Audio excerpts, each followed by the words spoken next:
Hello. Ah! And welcome to the Breen YouTube channel. Today, I'm starting my traveling. I'm doing some traveling right now. Current day is June 6th. After a pretty awful overnight flight where I arrive at 1 a.m, walking into my hostel, waking everyone up as I go to bed in the scorching heat. I'm here. I'm in Izmir, Turkey, for my first stop. And we're at a place called Smyrna, ancient Roman city. Supposedly, legend says that Alexander the Great got a vision to build this. I'll give you more info in the voiceover because I can't remember the details right now. Lol. But the pillars are pretty. Look at the pillars. Ooh. In the fertile geography of Western Anatolia, where sciences such as mathematics, astronomy and philosophy were flourishing, the Greek city of Smyrna acquired considerable wealth and importance, particularly in the Archaic period. Think 6th, 7th century BC. However, due to various reasons in the 4th century CE, the city started struggling, and so it became clear that a change in location for the city was necessary. In ancient times, the founding of a city was generally identified with a hero or a legend, and in this case, the refounding of Smyrna was attributed to Alexander the Great. This legend is called, quite grandiosely, the Dream of Alexander the Great on all of the plaques around the site, and it goes something like this. Alexander, son of Philip, founded the present city because of a dream he had in his sleep. While he was hunting on Pagos Hill, on his return from hunting, it is said that he came in front of the Temple of the Nemesis. In front of the temple there was a spring and a plane tree grown with its water. While he was sleeping under the plane tree, the double Nemesis appeared to him and ordered him to establish a city here and bring the people of Izmir out of the old city. To check if this was true, the inhabitants of Izmir asked the god Apollo for a prophecy, and he replied, those who would move to the new city would be 3 or 4 times happier than before. Bear in mind, this is a legend. We don't know how accurate this is, whether this dream actually happened. However, I think it's a pretty cool story, and here are some cool Roman coins which depict the event. So, some of them seem to believe it as well, or at least think it was as cool as I do. According to Strabo, the city was constructed by 2 of Alexander's commanders, and it grew to become one of the most important cities in the Hellenistic and then Roman world. Now, this tiny little site that you see in this footage isn't the entire ancient city. That would be stupid. It was a lot bigger than that. This is just the Agora of Smyrna. An agora is an ancient Greek public open space which is used for assemblies and markets. And the Agora in Smyrna is one of the world's largest of its kind. It served as Smyrna's administrative, political and judicial centre, as well as a main hub for commerce and trade. So there was a lot going on here. Think a big rectangular field with porticos surrounding it, filled with monuments meant for important occasions and agreements, markets, workshops, whatever. So it was really being lived in. For hundreds of years, this was the centre of the city, and one of the things that really stood out to me about this archaeological site was how much you felt that. I feel like they did a great job at really showing you, firstly, how the actual agora worked, its physical layout, which you can't really do over video, unfortunately, you kind of got to be there, but a couple of artifacts that they had there really helped give a picture of the people who lived here and their thoughts and feelings. For example, in about the year 177, there was a terrible earthquake which destroyed huge swathes of Smyrna. It was catastrophic. And the Roman emperor at the time, Marcus Aurelius, decided to help out with the rebuilding effort and decided to donate money and resources to help Smyrna. In gratitude, the citizens of Smyrna built a monumental gate which you can still see today called the Faustina Gate. Located in the Agora, the gate takes its name from the portrait of a young Faustina, the wife of the Roman emperor, on the keystone, which you can still see in pretty incredible detail today, as you can see in this footage. Overall, this was a pretty cool archaeological site. Wasn't too expensive if I remember correctly, and there's loads of history in there. I mean, I've barely scratched the surface. It goes from antiquity to the Romans, even all the way up to the Ottoman period where the agora was converted to a graveyard. Also, the whole vibe with the water channels and the water spouts in the lower levels of the agora, which, by the way, come from a quote-unquote unidentified source, which is pretty crazy. Don't know how that's still not been identified, but whatever. I'm going to give it a B tier. About Izmir itself, I knew nothing. I was mainly just there for Ephesus and the Temple of Artemis, so I decided to look around a bit. Turns out it was pretty cool. If you wanna battle, then I take it to the street where there's no rules. Take off the gloves, rep peace to them. Gotta prove my skills, so get down. My lyrical depth, no battle, smack down now. Gotta shoot to kill. Don't you be afraid, man. Gotta do how it feels. 6 to 7 to 8 to 9, 10. I flip the script to make it to the top 10. Go!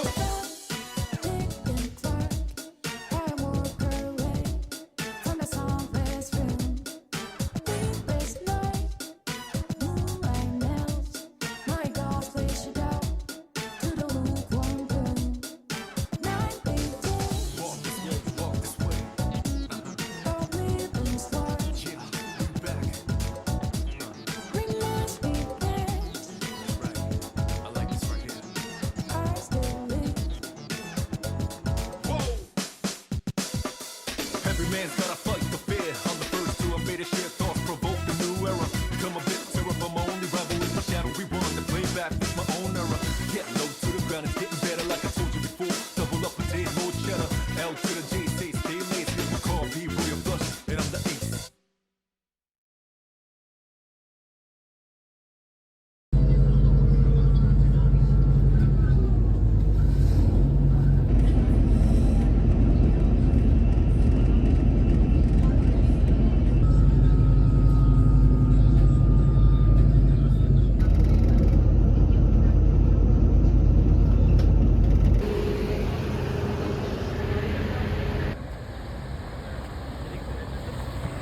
Yeah.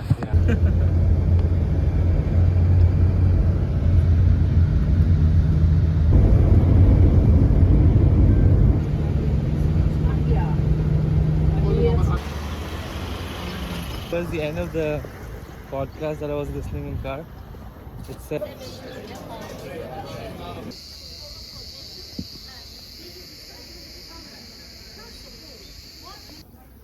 Hello, and welcome to my second day of traveling. Today I have gotten an early train from Izmir, and now I'm in the ancient city of Ephesus. I've got my pink headphones on. I think they look pretty good, only cost me 350 lira. Anyway, today we're in Ephesus. I took a train from Izmir in the morning. Took about an hour, 20 minutes, was very, very cheap. And then I got a minibus from a place called Selçuk. I'm gonna pronounce that properly in the final video. Hey everyone, bit of a tangent here, but I found this really useful and informative video on how to pronounce Selçuk. So I thought instead of me just telling you, I'll let this play so you guys can learn with me. You are looking at Julian's pronunciation guide, where we look at how to pronounce better some of the most mispronounced words in the world, like this other curious word. But how do you say what you're looking for today? Municipality in Turkey, historic town, Western Turkey in Turkish, Selçuk. Here are more videos on how to pronounce more confusing words and names too many mispronounced. Like this video if you found it useful. I appreciate your support. I'll see you soon and thanks for watching.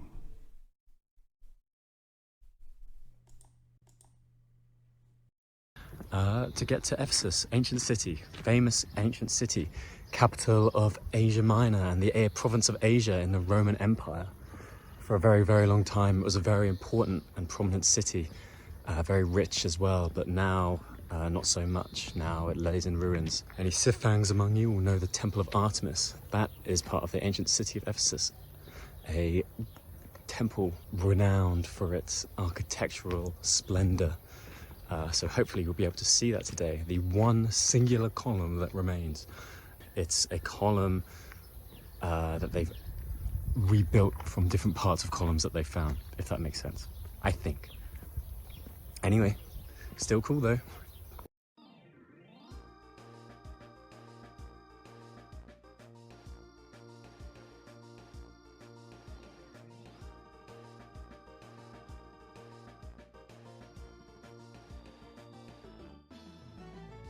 Here are some of the highlights of Ephesus's long and important and interesting history. In the 2nd millennium BCE, the sanctuary of the Ephesian Artemis, which we'll look at more later, was founded, and it eventually grew to become one of the largest and most powerful sanctuaries in the ancient world.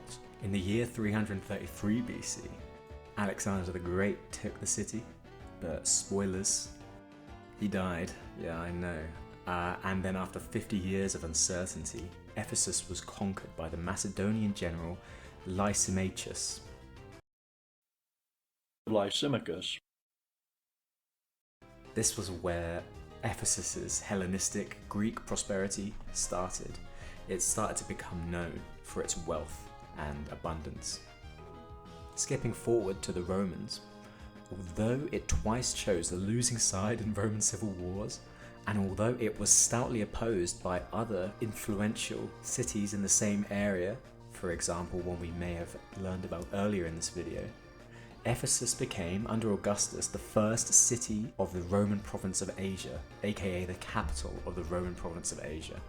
Kick-started in 3 BCE with the construction of a triumphal arch, as well as an aqueduct in 4 to 14 CE, a long series of public buildings, both ornamental and useful, were constructed, which make Ephesus the most impressive example in Greek lands of a city of imperial times. You know how I mentioned that Smyrna was easy to visualize in my head, what it might have looked like in ancient times? Well, this is the same, but multiplied by probably about 1,000. It's huge. Excavations have revealed grand monuments of the Roman imperial period, which line the old processional way through the ancient city, including terrace houses, old shops, fountains, bathhouses. And you can walk along this main street. You can see all the ruins, and they're still in the same place. It's so easy to visualize because it's almost like it's still there. And this is probably, if I had to guess, why Ephesus is still so famous and world-renowned.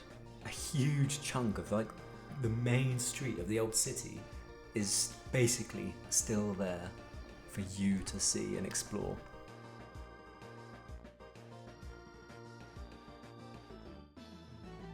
As you walk through Ephesus, you are walking in the footsteps of some of history's greatest characters, Alexander the Great, St. Paul, St. John, as well as Cleopatra and Mark Antony.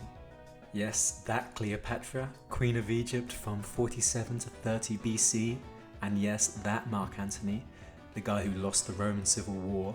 Yes, the mysterious Egyptian queen and her powerful Roman general moved to Ephesus at one point.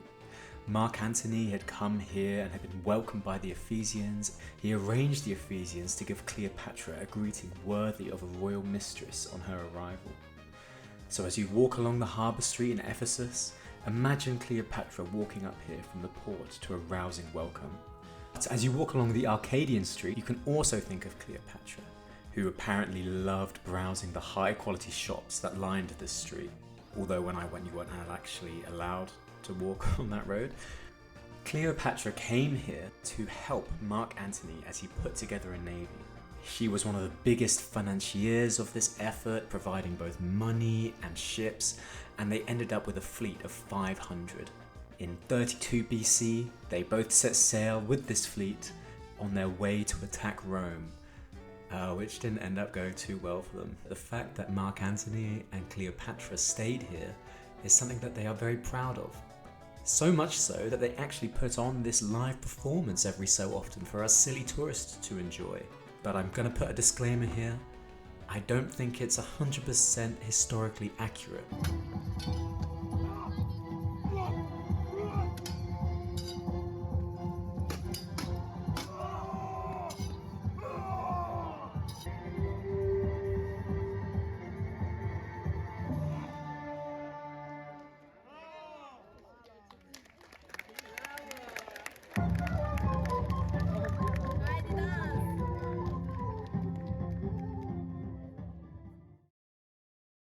The first structure that takes your breath away as you enter Ephesus is definitely the Great Theatre.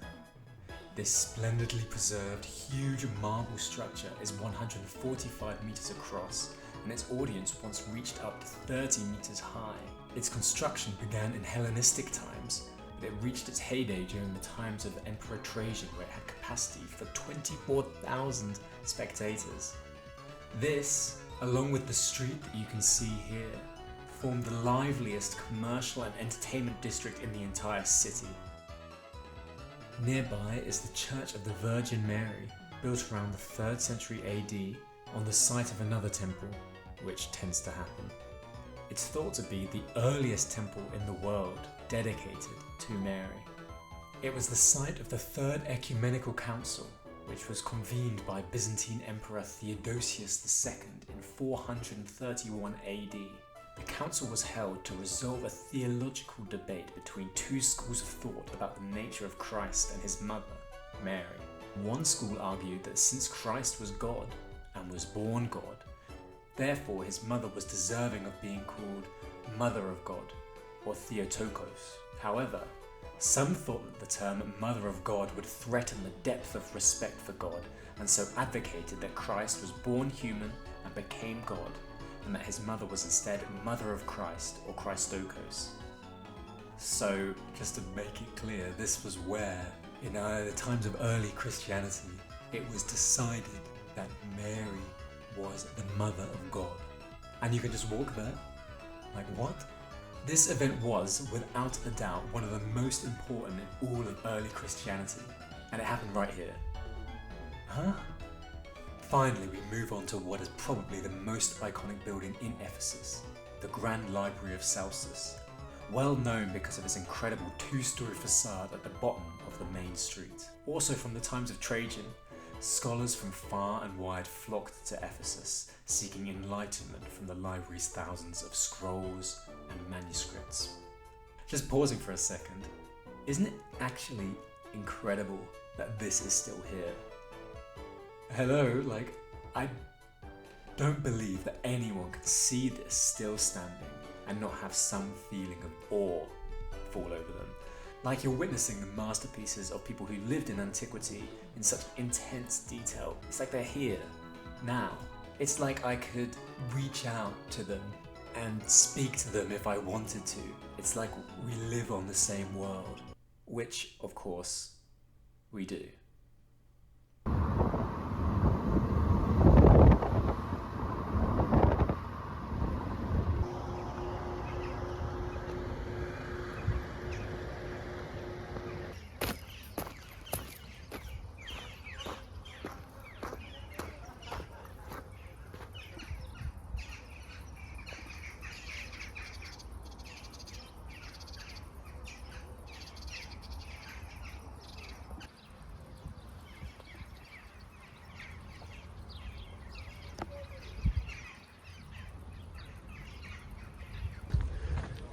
And I've made it to the Temple of Artemis, the ruins of the Temple of Artemis.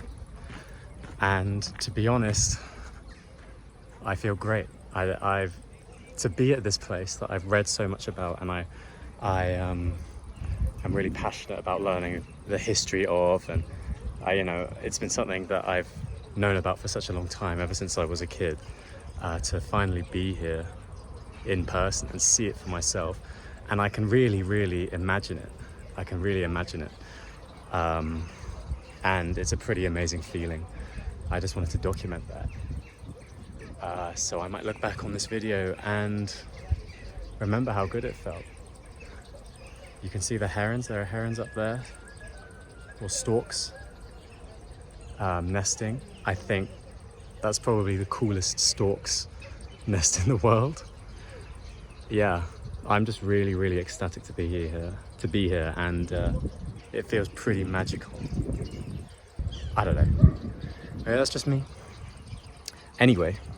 In 1780 AD, Edward Gibbon mournfully recorded the destruction in 262 AD of the Temple of Artemis at Ephesus by the Ostrogoths.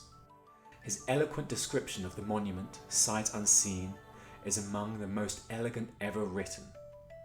The arts of Greece and the wealth of Asia had conspired to erect that sacred and magnificent structure.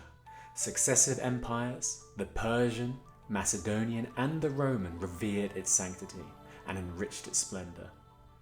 Gibbon depended on the stories, historical and mythological, written by the Greeks and the Romans, which he knew very well. He also knew about the celebrated wonders of the world. He was born, however, a century too early to know the wonders of archaeology. Even with his calculated intuition, he did not anticipate that the temple which he believed was gone forever would someday be found.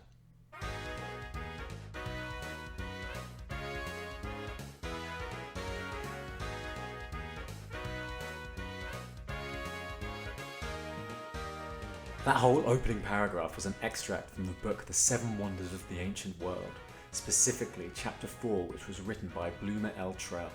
I chose it because it really puts into perspective how lucky we are to be able to visit this place today. But I'm getting ahead of myself. Why are we lucky? Why should we even care about the Temple of Artemis? The temple was an expression of Greek Ionic soul, being described by famous Roman author and friend of Emperor Vespasian, Pliny the Elder, as Graecae Magnificae, highlighting that it was a source of cultural pride. However, this was combined in large measure with Near Eastern Oriental spirit. The magnificent architecture which resulted from this culture mixing is what won the great sanctuary of Artemis a place in the canon of the Seven Wonders. The temple was controlled at different times by the Lydians from Anatolia, the Persians, the Greeks, and then the Romans, which served as the perfect melting pot for a building as well as a goddess, which was a fascinating blend of cultures, the Near East and the West. The Greeks worshipped the divinity Artemis, the goddess of the hunt, wild and domestic animals, and chastity. She is the twin of the god Apollo, daughter of Zeus, and is often depicted as young, energetic, with a short tunic, her bow, and her hunting dog. Now let's take a look at a depiction of the Artemis of Ephesus. Yeah, she's pretty different, isn't she? What's going on here? The Artemis, which was worshipped in this temple, was actually the product of a merge between two other gods. An Eastern god, which was the mother goddess of fertility, and the Artemis of Greek mythology. While the Artemis of Ephesus still embodied all of the Greek Artemis's attributes, she had a much stronger focus on fertility and childbirth. This is because this Artemis's origins lie not in Greece itself, but in the East. The Phrygians, circa 12th to 7th centuries BC, some of the earliest known inhabitants of Anatolia, worshipped the great mother goddess Cybele, and many of her characteristics are present in Artemis Ephesia. Artemis Ephesia was also the great mother goddess, which explains her focus on fertility. In fact, even after she took the name Artemis, as well as some attributes from the Greek goddess, she was still called Cybele in several Anatolian dialects, and she remained the patron divinity of the city, rather than the Greek Artemis's secondary divinity status. Many religious rituals were also influenced by the Phrygians, such as processions and festivals in honor of the goddess, where statues of her were placed in the high windows of the temple and transported to the theatre in a processional chariot, an Oriental invention centuries old in Anatolia and Mesopotamia. The temple that hosted this goddess was more than just a simple, oversized, classic Greek temple. It was a vast, shining marble building in a huge courtyard open to the skies to be viewed from afar. Access to the Artemisium was provided by marble steps that wrapped around the building like a giant frame. The high terrace measured about 78.5 meters wide and 130 meters long, nearly double the size of the 5th century BCE Parthenon in Athens. The pediment of the temple featured 3 prominent openings or windows, with the central one equipped with doors and framed by statues of Amazons, who, according to Greek mythology, sought refuge in Ephesus from Hercules. Entering between the central columns, visitors were greeted by a stunning sight, a forest of columns on sculptured rectangular bases in front of the porch, mirrored by another set on the rear porch.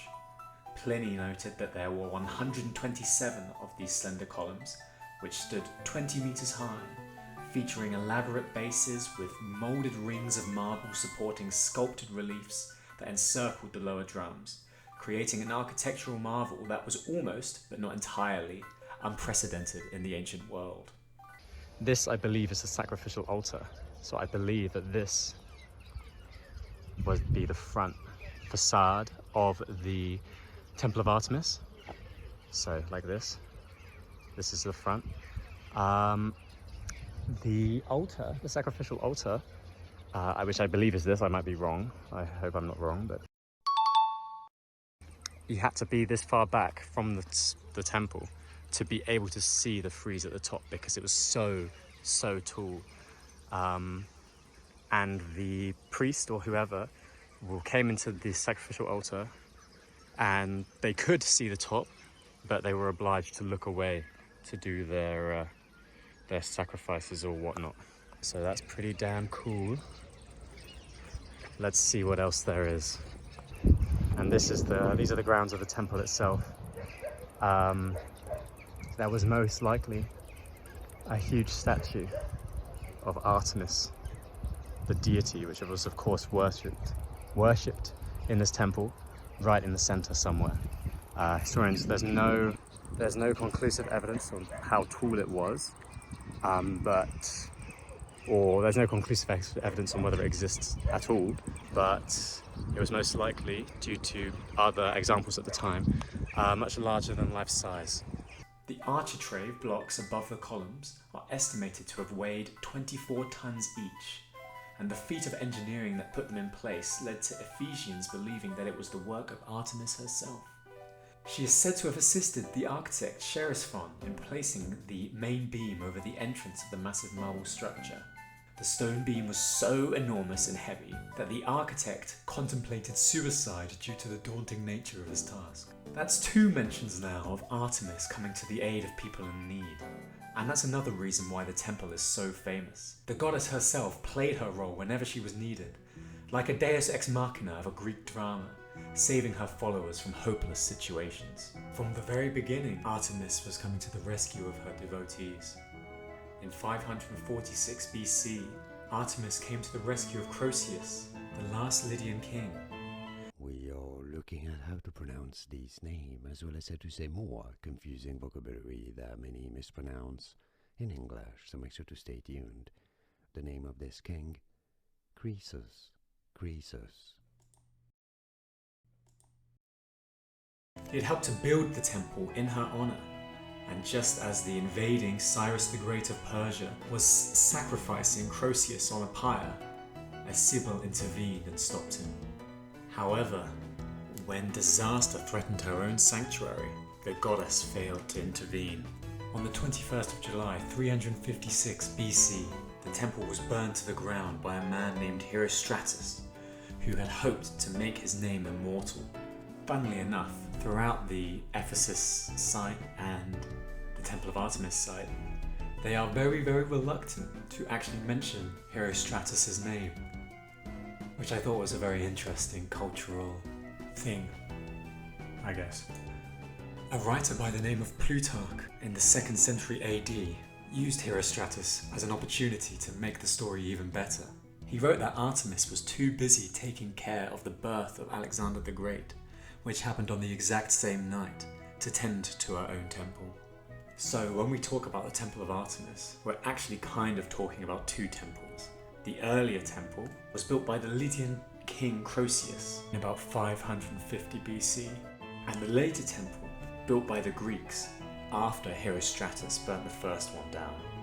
When he was only 22, Alexander the Great visited Ephesus. Contribution to the restoration of such a grand building would entitle him to an honorific plaque when he offered to pay for the rest of the completion of the temple on the condition that his name be inscribed on the building. One of the citizens suggested to him that it was not fitting for one god to make donations to another. This column, which I have shown off quite a lot, It's actually, so there were two temples. The old temple and the newer temple. So this column that I've been showing off quite a lot is actually reconstructed. From the base is from the old temple, and the pillar itself is from the newer temple. It's not very new anymore. And in reality, the pillars were probably about 4 meters taller than this. So there you go. Pretty damn interesting stuff. I really, really like it here.